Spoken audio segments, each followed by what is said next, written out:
नमस्कार विद्यार्थी मित्रांनो, मराठी पाठशाळेमध्ये तुम्हा सर्वांचं खूप खूप मनापासून स्वागत. तर मित्रांनो, आज आपण शिकणार आहोत इयत्ता 10वीच्या माय इंग्लिश बुकमधील यू स्टार्ट डाईंग स्लोली ही सुंदरशी आणि प्रेरणादायक पोयम. पर्सनली ही माझी खूप फेवरेट पोयम आहे, तर ती आज आपण शिकणार आहोत. ही पोयम लिहिली आहे Nobel prize winning poet Pablo Neruda यांनी. आणि या पोयममधून पोएटने हा संदेश देण्याचा प्रयत्न केला आहे की प्रत्येकाने आपलं आयुष्य, आपलं जीवन हे मनसोक्तपणे, मनमुरादपणे आणि प्रत्येक गोष्टीचा आस्वाद घेत जगावं. आपल्या आयुष्यातील निगेटिव्हिटी, निराशा काढून टाकून पॉझिटिव्हिटीने आणि आशेने जीवन जगावं, म्हणजेच आपलं आयुष्य आनंददायी बनेल. आणि प्रत्येकाने आपली आवड निवड ओळखून आपल्या स्वप्नांचा पाठलाग करावा, म्हणजेच तुम्ही यशस्वी व्हाल आणि आपलं जीवन यशस्वी ठरेल आणि सार्थकी ठरेल. चला तर मग ही सुंदरशी पोयम सुरू करूया. आपण सुरुवातीला पोयम वाचून घेऊया. You start dying slowly.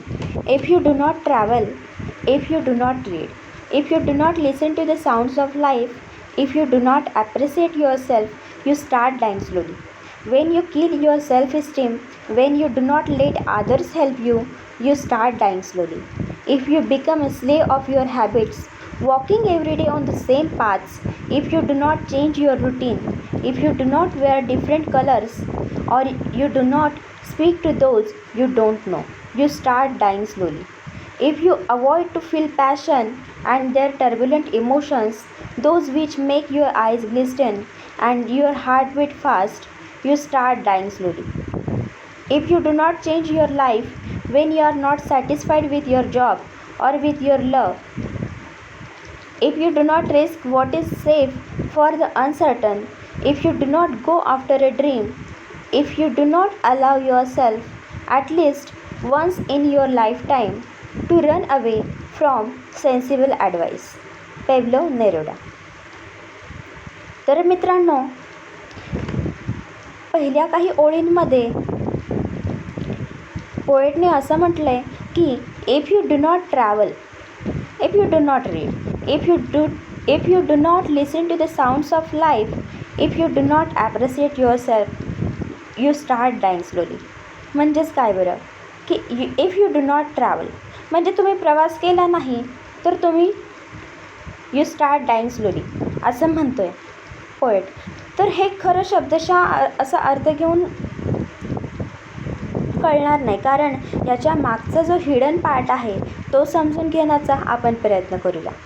If you do not travel म्हणजेच पोएटला असं म्हणायचं आहे की तुम्ही वेगवेगळ्या ठिकाणी भेटी दिल्या पाहिजे, वेगवेगळ्या ठिकाणी प्रवास केला पाहिजे आणि वेगवेगळे अनुभव घेतले पाहिजे, म्हणजे ज्यातून तुम्ही नवनवीन गोष्टी शिकू शकता आणि त्या गोष्टींचा आपल्या जीवनामध्ये उपयोग करून घेऊ शकता.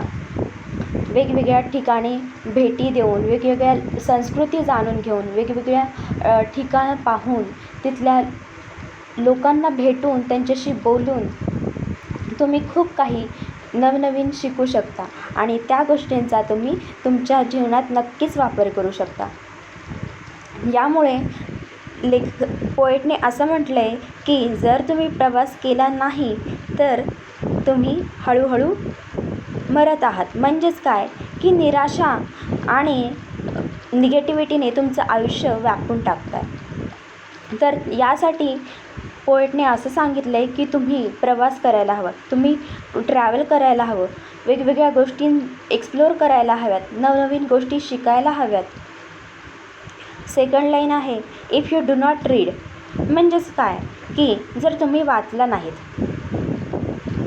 नाहीत म्हणजे कारण मित्रांनो, पोएटला असं म्हणायचं आहे की आपलं आयुष्य जे आहे ना मित्रांनो, ते खूप छोटं आहे आणि त्यामुळे आपल्या आयुष्यात आपल्याकडे एवढा वेळ नाही की आपण प्रत्येक गोष्टी स्वतः अनुभवू मग नंतर शिकू. त्याच्यामुळे पोएटला असं म्हणायचं आहे की ज्या काही गोष्टी आहेत, नवनवीन गोष्टी आहेत, त्या तुम्ही पुस्तकातून वाचून शिकू शकता. वेगवेगळे आत्मचरित्र वाचून, त्या लोकांनी कसा प्रवास केला, कसे यशस्वी ठरले आणि कशा चुकांमधून मार्ग काढून उपाय त्याच्यावर योजून ते आपल्या निश्चित ध्येयापर्यंत पोहोचले. हे सांगण्याचा लेखक पोएटने इथे प्रयत्न केला. त्यासाठी तुम्हाला वाचण्याची गरज आहे. नवनवीन गोष्टी वाचण्याची, त्यातून काही जाणून घेण्याची, नवनवीन गोष्टी शिकण्याची तुम्हाला गरज आहे. आणि यासाठी तुम्हाला वाचण्याची गरज आहे. कारण प्रत्येक गोष्ट तुम्ही स्वतः अनुभवून नंतर शिकण्यासाठी आपलं आयुष्य जे आहे ते खूप छोटं आहे. आणि यासाठी तुम्ही वाचण्याची खूप जास्त गरज आहे. If you do not listen to the sounds of life म्हणजेच काय की तुम्ही आयुष्यातील आवाज ऐकले नाही तर आयुष्यातील आवाज कोणते बरं की तुम्ही जो निसर्ग आहे आपला त्याचा आवाज, वेगवेगळ्या प्राणी, पशु, पक्षी यांचा आवाज आणि आपल्या जगात खूप हीनदीन लोक आहेत त्यांचा आवाज, त्यांच्या मदतीचा हाकेचा आवाज आणि सर्वात महत्त्वाचा म्हणजे आपला आतला आवाज. आतला आवाज म्हणजेच काय की आतला आवाज आपल्याला सांगत असतो की आपण कोण आहोत आणि कशासाठी आपण आहोत. म्हणजेच काय की आपला ध्येय काय आहे, आपल्याला कुठे जायचं आहे, आपल्यामध्ये काय क्षमता आहेत, काय विकनेस आहे, हे सगळं आपला आतला आवाज सांगत असतो. त्यामुळे जो कोणी आपला आतला आवाज ओळखू शकतो आणि ऐकू शकतो तो नक्कीच जीवनात यशस्वी ठरू शकतो. त्यामुळे पोएटने असं सांगितलं आहे की तुम्हाला आयुष्यातील वेगवेगळे आवाज ऐकायची खूप गरज आहे. If you do not appreciate yourself म्हणजेच काय की तुम्ही स्वतःची जर का प्रशंसा केली नाही तर यू स्टार्ट डाईंग स्लोली. म्हणजेच जर तुम्ही स्वतः तुमच्या एखाद्या चांगल्या कामाची जर का तुम्ही प्रशंसा केली नाही, कौतुक केलं नाही, स्वतःला शाबासकी दिली नाही तर तुम्ही ती अपेक्षा इतरांकडून करू शकत नाही. कारण तुम्ही कोण आहात, तुमच्यामध्ये काय क्षमता आहेत, तुम्ही काय बनू शकता हे फक्त आणि फक्त तुम्हालाच माहिती असतं. कारण तुम्हाला तुमच्यापेक्षा जास्त ओळखणारं या जगात असं कोणी नाही. ती क्षमता, ती कॅपॅबिलिटी फक्त आणि फक्त तुमच्यातच आहे. म्हणून तुम्ही स्वतः जोपर्यंत तुम्हाला ओळखत नाही, तुमच्या क्षमतांना ओळखत नाही आणि तुम्ही केलेल्या चांगल्या कामगिरीबद्दल, चांगल्या गोष्टींबद्दल, तुमच्या यशाबद्दल तुम्ही स्वतःला जोपर्यंत प्रशंसा देत नाही, कौतुक करत नाही, तोपर्यंत तुम्ही इतरांकडून ती अपेक्षा करू शकत नाही. आणि या गोष्टीतून तुम्हाला नक्कीच स्वतःला काहीतरी अजून चांगलं करण्याची प्रेरणा मिळेल. म्हणून आणि यासाठी पोएटने असं सांगितलं आहे की तुम्ही जोपर्यंत स्वतःची प्रशंसा करत नाही तोपर्यंत तुम्ही निराशेमध्ये, निगेटिव्हिटीमध्ये आणि चांगलं जीवन जगण्याची, आनंदी जीवन जगण्याची आशा तुम्ही गमावून बसून जातात. त्याच्यामुळे पोएटने ह्या सगळ्या गोष्टी करण्याचा तुम्हाला सजेशन दिलं आहे. नेक्स्ट लाईन आहे, when you kill your self esteem, when you do not let others help you, you start dying slowly. म्हणजेच काय की when you kill your self esteem, self esteem म्हणजेच काय की आत्मसन्मान, आत्मअभिमान, स्वतःला स्वतःबद्दल असणारा अभिमान, गर्व नाही बरं का मित्रांनो, अभिमान की आपण काहीतरी आहोत आणि आपलं काहीतरी अस्तित्व आहे आणि आपण काहीतरी चांगलं करू शकतो याबद्दलचा स्वतःबद्दल अभिमान, सन्मान. तर मित्रांनो पोएटला असं सांगायचं आहे की तुम्ही जोपर्यंत स्वतःचा आत्मसन्मान, स्वतःचं रिस्पेक्ट स्वतः करत नाही तोपर्यंत तुम्ही ती गोष्ट इतरांकडून अपेक्षा करू शकत नाही. कारण जर तुम्ही स्वतःच तुमचा आत्मसन्मान गमावून बसलात, जर तुम्हीच तुमचा सन्मान केला नाही तर तुम्ही इतरांकडून ती अपेक्षा कशी बरं करणार आणि इतरही तुम्हाला सन्मान का देणार. त्यामुळे पोएटने असं सांगितलं आहे की तुम्ही तुमचा सन्मान करायला शिकायला हवं, तुम्ही तुमचा अभिमान करायला शिकायला हवं. आणि यावरून मला एक छोटीशी गोष्ट सांगायला आवडेल मित्रांनो. ही गोष्ट आहे स्वामी विवेकानंदांबद्दलची. ते लहानपणापासूनच खूप तीक्ष्ण बुद्धी असणारे होते आणि यासाठीच त्यांच्या वडिलांच्या कामात देखील ते लहानपणापासून दखल देत. आणि असंच एकदा काय झालं मित्रांनो, विवेकानंदांचे वडील आणि त्यांचे मित्र एखाद्या मुद्द्यावरून चर्चा करत बसले होते आणि त्यावेळी विवेकानंद देखील तिथे होते आणि त्यांनी देखील त्या मुद्द्यावर त्यांची स्वतःची मतं मांडली. कारण लहानपणापासूनच त्यांच्या आईवडिलांनी त्यांना ती मोकळीक दिली होती. स्वतःची मतं मांडण्याचा, स्वतःला एक्सप्रेस करण्याचा त्यांना संधी दिली होती आणि लहानपणापासूनच ते रिस्पेक्टने, आदराने त्यांना वागवत असत. त्यामुळे त्या गोष्टी त्यांना सवयीच्या झाल्या होत्या. त्यामुळे काय झालं की त्यांनी काही मतं मांडल्यानंतर त्यांच्या वडिलांच्या मित्रांना काही ती पटली नाही किंवा आवडली नसतील, तर त्यामुळे ते मित्र विवेकानंदांशी काही थोडेफार उद्धटपणे बोलले. पण या गोष्टीचा विवेकानंदांना प्रखर राग आला आणि ते मग उठले आणि वडिलांच्या मित्रांना बोलले की सॉरी महाशय, तुम्ही माझ्याशी अशा प्रकारे बोलू शकत नाही. कारण मी जरी तुमच्यापेक्षा लहान असलो तरी माझ्या घरात देखील माझे आईवडील आणि कोणीही आत्तापर्यंत माझ्याशी अशा प्रकारे बोलले नाहीत. त्यामुळे तुम्ही देखील माझ्याशी अशा प्रकारे बोलू शकत नाही. माझ्याशी आदराने आणि सन्मानानेच बोलायला हवं. त्यामुळे तुम्ही जे बोललात ते फार चुकीचं केलं असं म्हटले. आणि मग त्यावेळी मग त्यांच्या मित्रांनी त्यांची क्षमा मागितली. आणि यातून मला हेच सांगायचं आहे मित्रांनो की प्रत्येकाने जोपर्यंत स्वतःचा सन्मान करायला शिकत नाही तोपर्यंत तुम्ही दुसऱ्यांकडून ती अपेक्षा करू शकत नाही.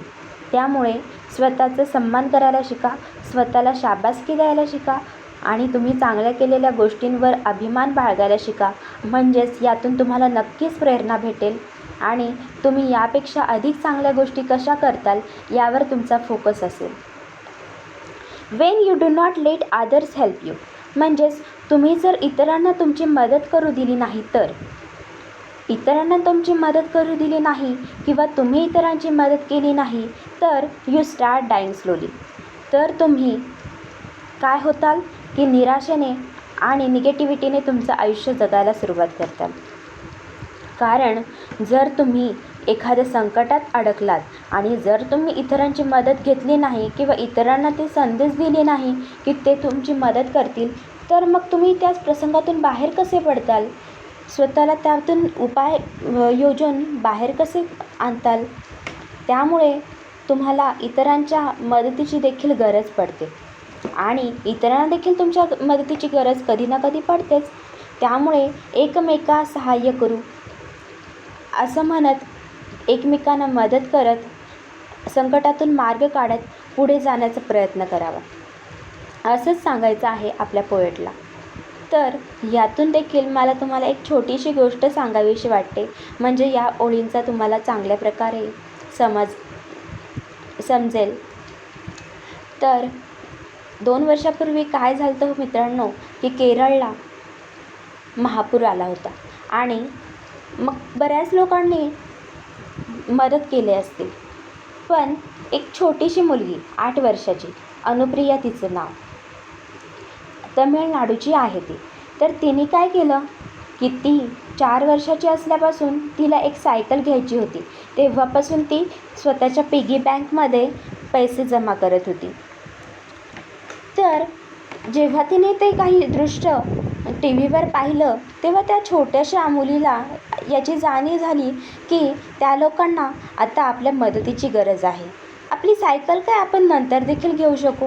म्हणून मग तिने काय विचार केला, तिने तिच्या आईवडिलांसमोर प्रस्ताव मांडला की मला त्या पूरग्रस्तांना मदत करायची आहे आणि त्यासाठी मी माझ्या पिगी बँकमधील पैसे देण्यास तयार आहे. माझी सायकल जी आहे ती मी नंतर घेईन.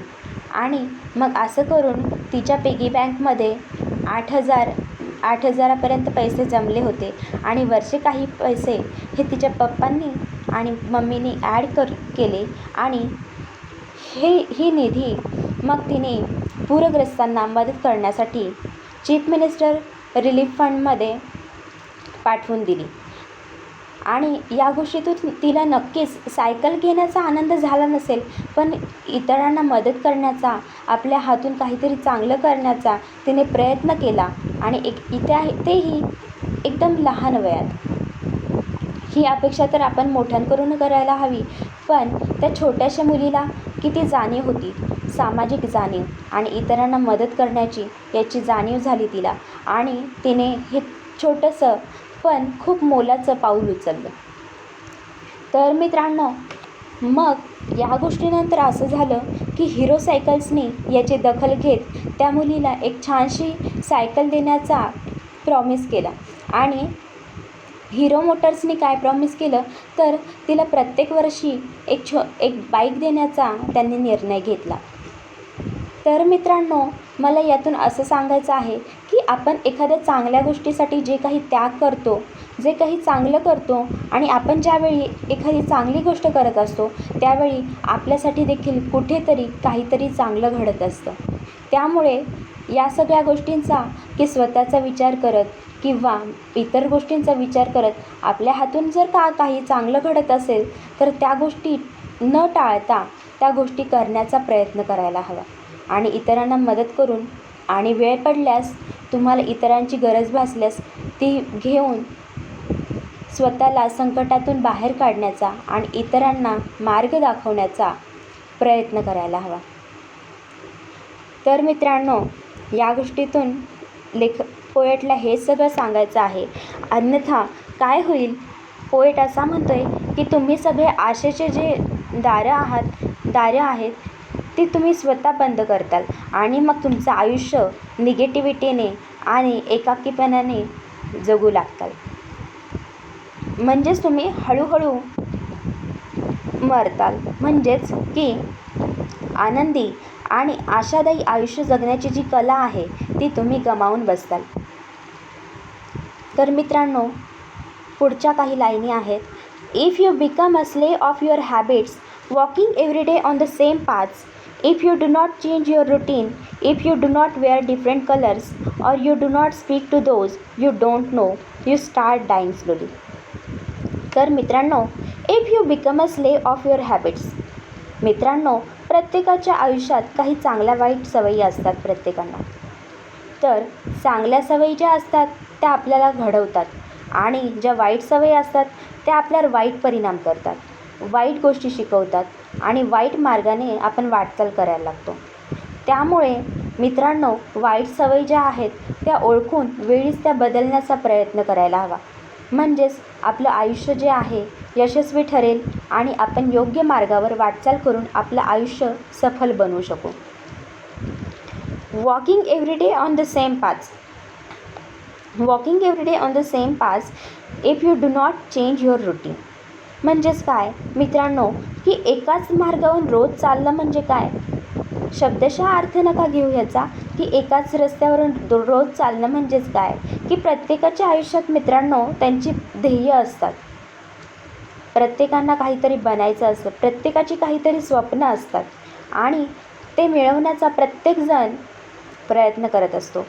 पण काहीदा काय होतं मित्रांनो, की काही मार्ग चुकल्यामुळे किंवा एखादा उपाय अयशस्वी ठरल्यामुळे त्या निश्चित ध्येयापर्यंत व्यक्ती पोहोचू शकत नाही आणि अशावेळी मग ती व्यक्ती खचून जाते आणि मग निराश होते.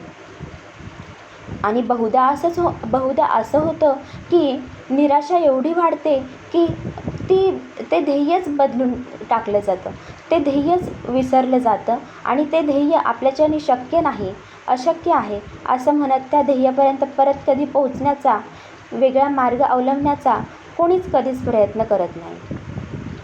तर मित्रांनो, असं न करता प्रत्येकजणाने आपला जो मार्ग आहे तो बदलायला हवा. आपला ध्येय बदलण्याची गरज नाही. जर ते ध्येय तुम्हाला हवंच असेल आणि तुमचं स्वप्न असेल तर मनापासून प्रयत्न करून तुमचा मार्ग वेगळा अवलंबून तुम्ही त्या ध्येयापर्यंत नक्कीच पोहोचू शकता. मित्रांनो, तुम्हाला थॉमस अल्वा एडिसन सगळ्यांना माहिती असते. तेच आपला विजेचा बल्बचा शोध लावणारे. त्यांनी माहिती मित्रांनो कितीदा प्रयोग केले? 10,000 वेळा. आणि हे प्रयोग नुसते केले पण ते अयशस्वी ठरले. मित्रांनो, एकदा नाही, दोनदा नाही, तीनदा नाही, 100 वेळा देखील नाही, 10,000 वेळा अयशस्वी ठरल्यानंतर देखील ते हरले नाहीत, खचले नाहीत आणि न डगमगता पुन्हा त्यांनी अजून एकदा प्रयत्न केला आणि प्रयोग केला आणि शेवटी ते यशस्वी ठरले आणि आज आपण सर्व त्या बल्बचा वापर करत आहोत. ते फक्त थॉमस अल्वा एडिसन यांच्या स्वतःवरच्या विश्वासावरून, परिश्रमावरून आणि सातत्यावरून. त्यांनी आपल्यासाठी जो काही इन्व्हेन्शन केलं, जो काही शोध लावला, तो जगाच्या कल्याणासाठी आणि सर्वांना सर्वोपयोगी ठरला. त्यामुळे मित्रांनो, यातून असंच सांगायचं आहे की अयशाने खचून न जाता, न डगमगता तुम्ही पावलं उचलली हवीत. आणि तुम्ही जर एखाद्या मार्गाने जर का अयशस्वी ठरत असाल तर तो मार्ग बदलण्याचा मित्रांनो प्रयत्न करा. कारण प्रत्येक गोष्टीवर सोल्युशन असतं, फक्त ते आपल्याला शोधायचं असतं. जर प्रश्न असतील तर त्याला सोल्युशन असतंच. फक्त त्या गोष्टी वेगळ्या दृष्टिकोनातून पाहून, वेगळे मार्ग अवलंबून आपण तो सोडवण्याचा प्रयत्न करायला हवा. म्हणजेच नक्कीच ती गोष्ट सॉल्व्ह होईल आणि त्यातून मार्ग निघेल आणि आपल्याला आपलं यश गवसणी घालेल. आणि मित्रांनो, माहिती आहे, थॉमस अल्वा एडिसनांनी इतक्या वेळा प्रयत्न करून देखील जेव्हा ते अयशस्वी ठरले तेव्हा ते खचले नाही आणि शेवटी आपल्या सातत्याने, चिकाटीने आणि स्वतःवरच्या आत्मविश्वासाने त्यांनी तो विजेचा बल्ब शेवटी बनवलाच. आणि जेव्हा त्यांना विचारण्यात आलं की तुम्ही एवढ्या वेळा अयशस्वी ठरलात, याबद्दल तुम्हाला कसं वाटतंय, तर त्यांनी असं उत्तर दिलं मित्रांनो, तेव्हा देखील ते पॉझिटिव्ह होते आणि आशादायी होते. कारण त्यांनी असं उत्तर दिलं मित्रांनो की अयशस्वी ठरलो असं मी मानत नाही, कारण मी अयशस्वी ठरलोच नाही. मला नवीन काहीतरी शिकण्याचा संधी भेटली, कारण मी अशा गोष्टी शिकलो, अशा 10,000 पद्धती शिकलो की ज्याने बल्ब तयार केला जात नाही. अशा गोष्टी शिकण्याची संधी मला भेटली, त्यामुळं मी अयशस्वी ठरलो नाही. मित्रांनो, जेव्हा तुम्ही प्रयत्न करता आणि अयशस्वी ठरता तेव्हा तुम्ही काहीतरी करण्याचा प्रयत्न केलेला असतो आणि तुम्ही तेव्हाच अयशस्वी ठरता किंवा एखादी गोष्ट तुमच्याकडून होऊ शकत नाही जेव्हा तुम्ही प्रयत्न करता, चुका करता. कारण जी व्यक्ती काहीच करत नाही आपल्या आयुष्यात, तिच्या हातून काही चुका होण्याची शक्यताच नसते, कारण तिने काही करण्याचा प्रयत्नच केलेला नसतो. त्यामुळे मित्रांनो, जर तुम्ही चुकत असाल तर तुम्ही योग्य मार्गावर आहात आणि त्या चुकांमुळे घाबरून, त्या अयशामुळे घाबरून न जाता तुम्ही वेगवेगळे मार्ग अवलंबा आणि तुमच्या यशापर्यंत, तुमच्या निश्चित ध्येयापर्यंत पोहोचण्याचा प्रयत्न करा. आणि मग यश तुमचंच आहे, तुमच्याच हातात आहे आणि तुम्हीच तुमच्या भाग्याचे विधाते आहात. तर मित्रांनो, पोएटला हे सगळं काही सांगायचं आहे. If you do not change your routine, म्हणजेच तुम्ही तुमचा दिनचर्या बदलली नाही तर, तुम्ही तुमच्या दिनचर्येने जर का एखादी गोष्ट तुम्ही मनाजोगी करू शकत नसाल तर तुम्ही तुमची दिनचर्या बदलायला हवी. म्हणजेच तुम्ही तुमच्या ध्येयापर्यंत, तुम्हाला हव्या असलेल्या गोष्टीपर्यंत नक्कीच पोहोचू शकता. If you do not wear different colours, म्हणजेच काय बरं मित्रांनो, की if you do not wear different colours म्हणजेच पोएटने असं सांगितलं आहे का की तुम्ही वेगवेगळ्या कलरफुल कपडे घाला? नाही मित्रांनो, पोएटला असं सांगायचं आहे की तुमच्या आयुष्यात वेगवेगळे कलर आहेत, ते परिधान करण्याचा प्रयत्न करा. म्हणजेच काय मित्रांनो, वेगवेगळे कलर कोणते आपल्या आयुष्यातील? ते आहेत आपल्या आयुष्यातील चढ उतार, आपल्या आयुष्यातील सुख दुःख, आपल्या आयुष्यातील आनंद, आपल्या आयुष्यातील अश्रू, हसू आणि आपल्या आयुष्यातील वेगवेगळे इमोशन्स, ते स्वतःचे असतील किंवा इतरांचे असतील, ते परिधान करण्याचा प्रयत्न करा. म्हणजेच ते जाणून घेण्याचा प्रयत्न करा. म्हणजेच तुम्ही इतरांच्या मनापर्यंत पोहोचू शकता आणि त्यांचे समस्या जाणून घेऊन त्या सोडवण्याचा तुम्ही प्रयत्न करू शकता. मित्रांनो, तुम्हाला सिंधुताई सपकाळ माहिती असतील सर्वांना. त्यांनी देखील असंच केलं आहे मित्रांनो. त्यांच्यावर देखील खूप बिकट परिस्थिती आली, पण त्या खचल्या नाहीत, डगमगल्या नाहीत. बालवयात लग्न आणि वयाच्या 20व्या वर्षी त्यांच्या पतीने त्यांना घरातून हकलल्यानंतर छोट्या बाळाला घेऊन त्या पूर्ण आयुष्य जगल्या, एकट्याने ते देखील. आणि जेव्हा त्या स्वतःच्या आईच्या घरी गेल्या सहारा मागायला, तेव्हा आईने देखील साथ दिली नाही. आणि मग रेल्वेवर रस्त्यावर भीक मागत आपल्या बाळाची काळजी घेत, स्वतःचं पोट भरत आणि मग रात्री स्मशानभूमीत सहारा घेऊन स्वतःच्या आणि बाळाच्या साठी. तर मग मित्रांनो, अशा प्रकारे आयुष्य जगत त्यांनी त्या बिकट परिस्थितीतून देखील मार्ग काढण्याचा प्रयत्न केला आणि शेवटी त्यांना त्यांच्या आयुष्याचा योग्य मार्ग सापडला. आणि तो म्हणजे त्यांचं आयुष्य त्यांनी अनाथ मुलांसाठी जगण्यासाठी समर्पित केलं. आणि आज त्या अनाथ हजारो मुलांच्या आई आहेत आणि त्या माई या नावाने आता ओळखल्या जातात. विविध संस्था त्या चालवत आहेत. त्यामुळे मित्रांनो, यातून मला असं सांगायचं आहे की तुम्ही तुमच्यावर ज्या परिस्थिती आहे याचा विचार न करता तुम्ही इतरांचा विचार करायला शिकवा. इतरांच्या गरजा जाणून घ्यायला शिका, इतरांच्या भावना जाणून घ्यायला शिका. म्हणजेच तुम्हाला तुमच्या आयुष्यातील योग्य मार्ग सापडेल आणि तुमच्या आयुष्याला वेगळी कलाटणी मिळेल. तर मित्रांनो, मला खात्री आहे की तुम्हाला या ओळी नक्कीच कळल्या असतील. Or you do not speak to those you don't know, you start dying slowly. म्हणजेच काय की जे लोक तुम्हाला माहिती नसतील त्यांच्याशी जर तुम्ही बोलण्याचा प्रयत्न केला नाही तर यू स्टार्ट डाईंग स्लोली.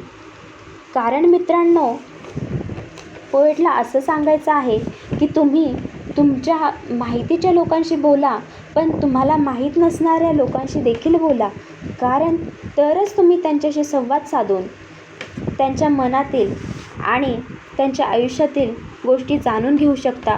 आणि जर त्यांना तुमच्या मदतीची गरज असेल, किंवा मदत फक्त मित्रांनो पैशाने नाही, भावनिक मदत, मोटिवेशनल मदत, ती तुम्ही करू शकता आणि त्या व्यक्तीला तुम्ही नक्कीच मदत करू शकता. तर मित्रांनो, यावरून देखील मला तुम्हाला ही गोष्ट सांगायची आहे की स्वामी विवेकानंद एकदा हरिद्वारला जात असताना हाथरस रेल्वे स्टेशनला थांबले रेल्वेसाठी. तर मित्रांनो, त्यावेळी काय झालं, ते चालून चालून दमल्यामुळे थकले होते आणि त्यांना भूक देखील लागली होती. त्याचवेळी शरदचंद्र गुप्ता, जे त्या ठिकाणचे रेल्वे मास्टर होते, तर ते तेथे आले आणि त्यांनी पाहिलं कोणीतरी स्वामी बसले आहेत आणि ते थकलेले आणि भुकेलेले दिसत आहेत. मग त्यांनी त्यांच्याशी संवाद साधला आणि मग त्यांना कळलं की हो, त्यांना भूक लागली आहे आणि ते दमले आहेत. मग त्यांनी त्यांच्या घरी त्यांना आमंत्रित केलं आणि स्वतःच्या हाताने जेवण बनवून त्यांना खावयास घातलं. कारण मित्रांनो, ते दुसरे तिसरे कोणी नसून स्वामी विवेकानंदजी होते आणि त्यांचा प्रभावच असा होता की प्रत्येक व्यक्ती त्यांच्याकडे आकर्षित झाल्याशिवाय राहू शकत नव्हता. त्या डोळ्यात तेज होतं. त्यामुळे जेव्हा ते शरदचंद्र गुप्ता यांच्या घरी गेले, तेव्हा शरदचंद्र गुप्ता जेवण बनवत होते. त्यावेळी बाहेर एक व्यक्ती आली आणि ती ओरडत होती की मला भूक लागली आहे आणि मी खूप दिवसांपासून काहीच खाल्लं नाही. आणि ह्या सगळ्या गोष्टी विवेकानंदांनी ऐकल्या आणि मग त्यांचं मन जे आहे ते केविलवाणं झालं आणि मग त्यांना जीवनातील जे दुःखी लोक आहेत त्यांच्याविषयी जाणीव झाली आणि त्यांच्यासाठी काहीतरी करण्याची इच्छा झाली. आणि मग ह्या सगळ्या गोष्टी त्यांनी शरदचंद्र गुप्त यांच्याकडे बोलून दाखवल्या आणि त्यांना म्हटले की शरदचंद्र गुप्ता यांना म्हटले की तुमच्याकडे तुमच्या आयुष्यात खूप काही चांगलं करण्याची संधी आहे आणि या जगात अशा चांगल्या गोष्टी करण्याची खूप गरज आहे. दुःखी दरिद्री लोकांना मदत करून आणि त्यांच्यातच देव आहे असं मानून तुम्ही जर त्यांची सेवा केली, त्यांना मदत केली, तर आपलं आयुष्य नक्कीच सार्थकी ठरेल. आणि आपलं आयुष्य सार्थकी ठरणार नाही तर आपला देश देखील अग्रेसर ठरेल. तर मित्रांनो, या सगळ्या गोष्टी ऐकून शरदचंद्र गुप्ता स्वामी विवेकानंदांना म्हटले की स्वामीजी, मला सांगा की मी काय करू शकेल, मी काय करू शकतो, माझ्याकडून काय अपेक्षा आहे तुमची. तेव्हा स्वामीजी म्हणाले की तुम्ही फक्त एवढंच करा की मी दाखवलेल्या मार्गावर वाटचाल करा. आणि तो मार्ग आपल्याला रामकृष्ण परमहंसांनी पूर्वीच दाखवला आहे आणि तो मार्ग आता अवलंबण्याची गरज आहे. त्या मार्गावर वाटचाल करून तो मार्ग पुढे चालवण्याची गरज आहे. की आपल्या दुःखी दरिद्री लोकांना मदतीची, त्यांच्यासाठी काम करण्याची आपल्याला गरज आहे. कारण स्वामी विवेकानंदांचं असं मत होतं की जीवा भावे शिवसेवा. म्हणजेच काय की या गरीब, दुःखी, दीन लोकांमध्येच देव असून इतरत्र कुणीही नाही असं मानून त्या लोकांची सेवा करायला हवी. आणि त्यातूनच खरा आनंद आहे, परमानंद आहे आणि मोक्ष आहे. त्यामुळे मित्रांनो, ह्या सगळ्या गोष्टी ऐकल्यानंतर शरदचंद्र गुप्ता यांचं मनपरिवर्तन झालं आणि मग त्यांनी संन्यास घेण्याचा विचार केला आणि ते पुढं जाऊन स्वामी सदानंद ठरले. आणि मग त्यांनी स्वामीजींच्या कार्याला वाहून घेतलं आणि पूर्ण आयुष्य आपलं त्या कार्यासाठी, त्या ध्येयासाठीच समर्पित केलं. तर मित्रांनो, मला असं सांगायचं आहे की जर त्यावेळी शरदचंद्र गुप्ता स्वामी विवेकानंदांशी बोललेच नसते, कारण ते अनोळखी होते ना आणि त्यांना आपल्या घरी नेलं नसतं, त्यांच्या समस्या जाणल्या नसत्या, जर त्यांचे विचार जाणले नसते तर ते पुढे जाऊन इतके महान संत ठरलेच नसते आणि त्यांच्या हातून इतकं महान कार्य घडलेच नसतं. तर मित्रांनो, आपण आपल्या ओळखीच्या आणि अनोळखी लोकांशी देखील संवाद साधण्याचा प्रयत्न करायला हवा. अन्यथा तुम्ही तुमचं आयुष्य निराशेने आणि निगेटिव्हिटीने व्यापून टाकताल आणि आशादायी आणि आनंद जीवन जगण्याची कला गमावून बसताल. If you avoid to feel passion and their turbulent emotions, those which make your eyes glisten and your heart beat fast, you start dying slowly. मित्रांनो, पोएटला असं सांगायचं आहे की जर तुम्ही तुमचं पॅशन, तुमची आवड जर तुम्ही अवॉइड केली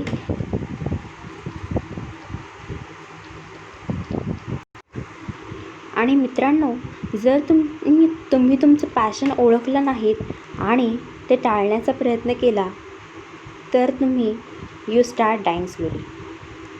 कारण मित्रांनो, प्रत्येक व्यक्तीमध्ये काही ना काही वेगळी प्रतिभा असते, काहीतरी कॅपॅबिलिटी असतात. प्रत्येक व्यक्ती ही युनिक आहे. सर्व गोष्टी सर्वांमध्ये सेम नसतात. त्यामुळे एखाद्याने एखाद्या क्षेत्रात काम केलं किंवा काही केलं तर आपणही तसं केलं तर आपण देखील यशस्वी ठरू असं नाही. कारण ते तुमचं पॅशन असायला हवं, तरच तुम्ही ते करू शकता. तर मित्रांनो, जोपर्यंत तुम्ही तुमचं स्वतःचं पॅशन ओळखत नाही आणि त्या मार्गावर तुम्ही वाटचाल करत नाही, तोपर्यंत तुम्ही यशस्वी ठरणार नाही. आणि या यशामुळे ज्या तुमच्या भावना अनावर होतील आणि ज्यामुळे तुमच्या डोळ्यात एक चमक असेल आणि ज्याने तुमचं हार्टबीट फास्ट होतील, असा अनुभव तुम्हाला तुमच्या आयुष्यात भेटणार नाही. आणि feeling of the success is best in the world. आणि ही फिलिंग तुम्हाला कधीच अनुभवायला भेटणार नाही. त्यामुळे पोएटनी असं सांगितले की तुम्ही स्वतःचं पॅशन स्वतः ओळखा. इतर कोणासारखं बनू नका. स्वतःचं अस्तित्व स्वतः निर्माण करा आणि स्वतःची प्रतिभा ओळखून तो मार्ग निवडा आणि तो स्वतःच्या स्वप्नांना पूर्ण करण्याचा प्रयत्न करा. स्वतःच्या स्वप्नांचा पाठलाग करा. इतरांची स्वप्न स्वतःची मानून तुम्ही त्या पूर्ण करण्याचा प्रयत्न करू नका. कारण प्रत्येकाचं पॅशन हे वेगळं असतं. ते ओळखा आणि ते यश मिळवण्याचा प्रयत्न करा. मग यश तुमचंच आहे. मित्रांनो, तुम्हाला सगळ्यांना सचिन तेंडुलकर माहिती असेल ना? कसं काय माहिती असणार नाही, है ना? गॉड ऑफ क्रिकेट असं म्हटलं जातं त्यांना. कारण त्यांनी स्वतःचं पॅशन ओळखलं. त्यांना शिक्षणात एवढा इंटरेस्ट नव्हता. मग त्यांनी स्वतःचं पॅशन ओळखलं की त्यांना क्रिकेटमध्ये खूप जास्त इंटरेस्ट आहे. आणि मग त्यांनी तेच स्वतःचं स्वप्न बनवलं आणि मग त्याचा पाठलाग करत त्यांनी एवढं मोठं यश संपादन केलं. आणि आज त्यांना अनेक पुरस्कार मिळाले आहेत. आणि भारतातील सर्वोच्च नागरिकाचा पुरस्कार भारतरत्न देखील त्यांना मिळाला आहे. मित्रांनो, शिक्षणात त्यांचा इंटरेस्ट नव्हता, पण खेळामध्ये त्यांचा इंटरेस्ट होता. आणि मग त्यांनी त्यांचं पूर्ण आयुष्य जे आहे त्या खेळासाठी डेडिकेटेड केलं आणि डेडिकेटेड एफर्ट्स केले. मनापासून प्रयत्न केले, मनापासून मेहनत घेतली आणि आज ते एवढ्या उंचीवर पोहोचले. आणि आज अनेक एज्युकेटेड लोक हे त्यांचे फॅन्स आहेत. एज्युकेटेड लोक या जगात खूप आहेत, पण सचिन तेंडुलकर फक्त एकच आहे. कारण मित्रांनो, तुम्हाला एखादी गोष्ट आवडत असेल तर कोणतीही गोष्ट त्यामध्ये अडथळा बनू शकत नाही. कारण तेव्हा तिथे प्रश्न असतो फक्त तुमच्या आवडीचा, तुमचा पॅशनचा, तुमच्या मेहनतीचा आणि तुमच्यावर असणाऱ्या विश्वासाचा आणि तुमच्या सातत्याने प्रयत्नाचा. या सगळ्या गोष्टी जर का तुम्ही तुमच्यामध्ये आणल्या तर नक्कीच तुम्हाला तुमचं यश भेटेल आणि तुम्ही इतरांसारखे न बनता सचिन तेंडुलकरसारखे स्वतःचं अस्तित्व स्वतः निर्माण करू शकता आणि तुम्ही नक्कीच इतरांपासून वेगळे होऊ शकता, की ज्यामुळे तुमची स्वतःची ओळख निर्माण होईल आणि तुम्ही इतरांना देखील प्रेरणा देऊ शकता. त्यासाठी मित्रांनो, आपल्याला सचिन तेंडुलकरसारखं बनायला हवं. स्वतःचं पॅशन ओळखून, स्वतःची स्वप्न ओळखून त्या स्वप्नांचा पाठलाग करायला हवा. आणि मग जेव्हा तुम्ही यशस्वी होताल तेव्हा तुमच्या भावना ज्या अनावर झालेल्या असतील, कारण तुम्ही तेव्हा यशाच्या शिखरावर पोहोचलेला असाल आणि तुमच्या डोळ्यातील चमक पाहून सर्वांनाच आनंद तर होईलच, पण प्रेरणा पण भेटेल. आणि या सगळ्या गोष्टींनी तुमचा हार्टबीट फास्ट होईल आणि म्हणजेच तुम्हाला अत्यानंद होईल. तुमच्या डोळ्यामध्ये शाईन असेल आणि तुम्ही एक खूप जास्त सुंदर आणि प्रेरणादायी अशी फिलिंग अनुभवत असाल आणि ती फिलिंग असेल सक्सेसची, जी या जगात सगळ्यात बेस्ट फिलिंग आहे. Feeling of success best in the world. तर तुम्हाला देखील ही फिलिंग जर का अनुभवायची असेल तर तुम्ही तुमच्या पॅशनचा पाठलाग करा आणि नक्कीच तुमचं यश तुम्हाला भेटेल. If you do not change your life when you are not satisfied with your job or with your love, if you do not risk what is safe for the uncertain, if you do not go after a dream, if you do not allow yourself at least once in your lifetime to run away from sensible advice, if you do not change your routine, if you do not change your life when you are not satisfied with your job or with your love. म्हणजेच काय मित्रांनो, की जर तुम्ही तुमचं आयुष्य बदलला नाहीत, किंवा जेव्हा तुम्ही तुमच्या करत असणाऱ्या जॉबशी तुम्ही सॅटिस्फाईड नसाल, तुम्ही समाधानी नसाल तुमच्या कामाशी, तुमच्या नोकरीशी किंवा तुमच्या प्रेमाशी, तर त्यावेळी तुम्हाला तुमचं आयुष्य बदलण्याचा, म्हणजेच तुमचा जॉब बदलण्याचा किंवा जी व्यक्ती किंवा वस्तू प्रिय नाही तर ती बदलण्याचा तुम्ही प्रयत्न करायला हवा. कारण तरच तुमचं आयुष्य जे आहे ते आशादायी बनेल आणि तुम्ही तुमचं आयुष्य जे आहे ते सार्थकी ठरवू शकाल. मित्रांनो, जेव्हा तुम्ही एखाद्या गोष्टीत बर्डन घेऊन काम करता किंवा एखादी गोष्ट आवडत नसताना ती करता, तेव्हा तुमचं आयुष्य जे आहे ते बर्डन झालेलं असतं. कर्तव्याची जाणीव असते त्यामध्ये स्वतःच्या आवडीची, समाधानाची ही गोष्ट नसते आणि मग तुमचं आयुष्य जे आहे ते फ्रस्ट्रेटेड बनून जातं.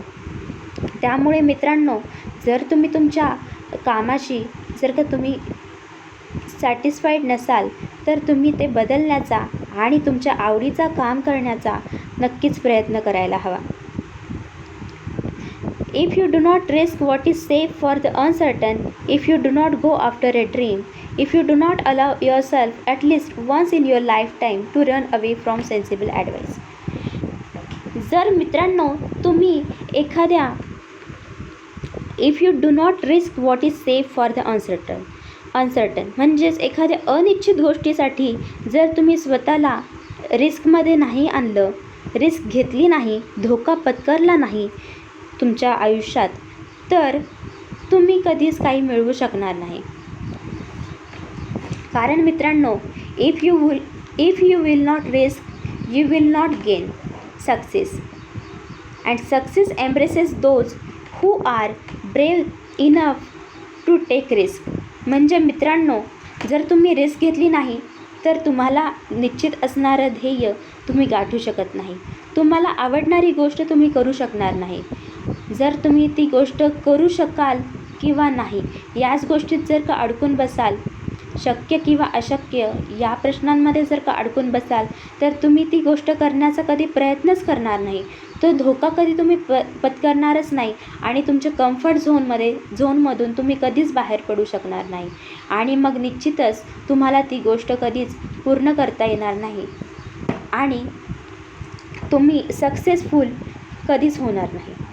सक्सेसफुल म्हणजे मित्रांनो की अशी गोष्ट आपल्या आयुष्यात करणं आणि अशी गोष्ट करत आपलं आयुष्य घालवणं की ज्यामुळे आपल्याला आनंद मिळेल आणि समाधान मिळेल. ते खरं आयुष्य जगणं आहे. तर मित्रांनो, आपल्या पोएटला असं सांगायचं आहे की तुम्ही तुमच्या आवडणाऱ्या गोष्टीचा निवड करा आणि तुम्ही त्यासाठी धोका पत्करण्यासाठी तयार राहा. कारण धोका पत्करला एकतर दोन गोष्टी होऊ शकतील की तुम्ही त्यामध्ये यशस्वी ठरू शकाल, अन्यथा अयशस्वी ठरलात तर तुम्ही त्या गोष्टीबद्दल इतरांना मार्ग दाखवू शकाल, मार्गदर्शन करू शकाल. कारण तुम्ही केलेल्या चुकातून तुम्ही काहीतरी शिकू शकाल. तुम्ही अयशस्वी ठरणार नाही.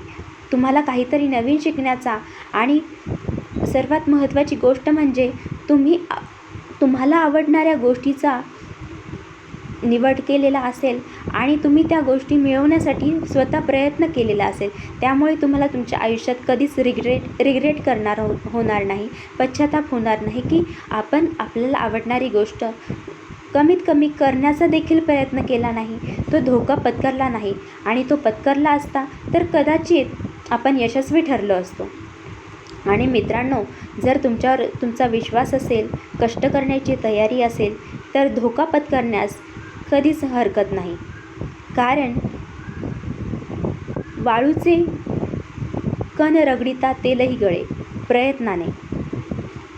प्रयत्न जर का केले तर तुम्ही नक्कीच यशस्वी होताल. आणि मित्रांनो, if you do not go after a dream म्हणजेच तुम्ही तुमच्या स्वप्नांचा पाठलाग केला नाही. If you do not allow your self, जर तुम्ही स्वतःला परवानगी दिली नाही, at least once in your life time, कमीत कमी एकदा तरी तुमच्या आयुष्यात, to run away from sensible advice म्हणजे एखाद्या समजदार सल्ल्यापासून किंवा समजदार विचारापासून जर तुम्ही स्वतःला वेगळं केलं नाही, त्यापासून दूर झाला नाही तुमच्या आयुष्यात आणि तुमच्या स्वप्नांचा पाठलाग केला नाही कमीत कमी एकदा तरी आयुष्यात, तर यू स्टार्ट डाईंग स्लोली. मित्रांनो, या सर्व ओळी कळण्यासाठी मला तुम्हाला एक छानशी गोष्ट सांगावीशी वाटते इथे. तर मित्रांनो, आर माधवन ही एक व्यक्ती होती. तर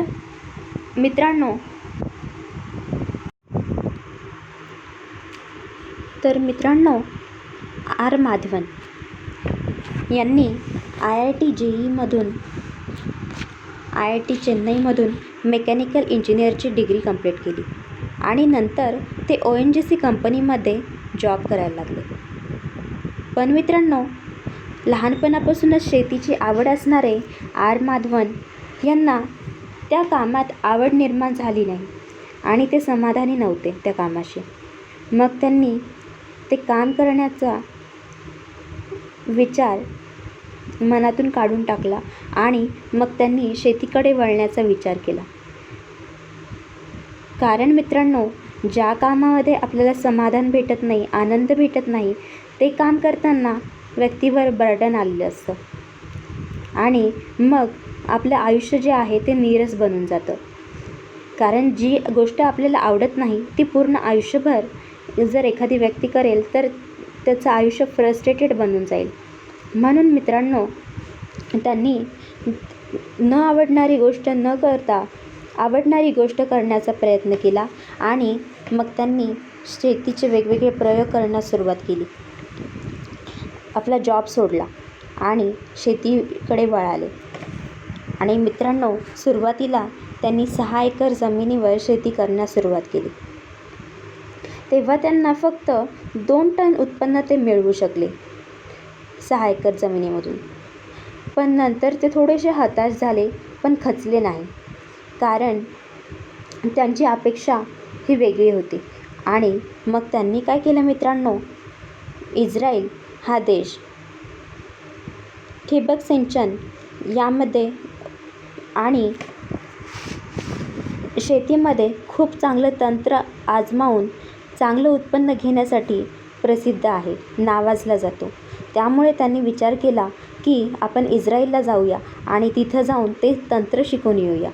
आणि मग त्यांनी तसं केलं आणि तिकडं जाऊन त्यांनी निरीक्षण केलं, परीक्षण केलं आणि अभ्यास केला की इस्रायलमधले लोक, इस्रायल हा देश कशाप्रकारे पाण्याचं व्यवस्थापन करतो, कशाप्रकारे जमिनीचं व्यवस्थापन करतो आणि कशाप्रकारे जे उत्पन्न आपल्या भारतामध्ये 1 एकर जमिनीमधून घेतलं जातं त्याच्यापेक्षा जास्त उत्पन्न इस्रायलमध्ये कसं घेतलं जातं, तेवढ्याच जागेतून तेवढ्याच गोष्टींचा वापर करून ह्या सगळ्या गोष्टी, हे सगळं तंत्र आर माधवन त्या ठिकाणी जाऊन शिकले आणि ते तिथंच न राहता पुन्हा भारतात आले आणि त्या गोष्टींचा अवलंब करून भारतात पुन्हा शेती करण्यास सुरुवात केली आणि मग ते यशस्वी ठरले.